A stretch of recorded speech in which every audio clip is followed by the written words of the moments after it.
Hello everyone, welcome back to another episode of Technologyglance. Today in this video, I'm going to guide you through how you can enable followers notification on Tumblr. So let's get started. Firstly, open Tumblr app in your device. Then tap on your profile icon if you haven't. Next, tap on settings.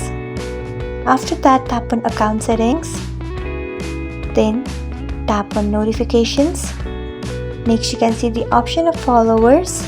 Turn on it by tapping on it. So this is how you can enable followers notification on Tumblr. Thanks for watching. If you found this guide helpful, we would love it if you hit the thumbs up button below. We upload great new tech tutorials like this one every day, so do not forget to subscribe to our channel and hit the bell icon so that you'll never miss another update.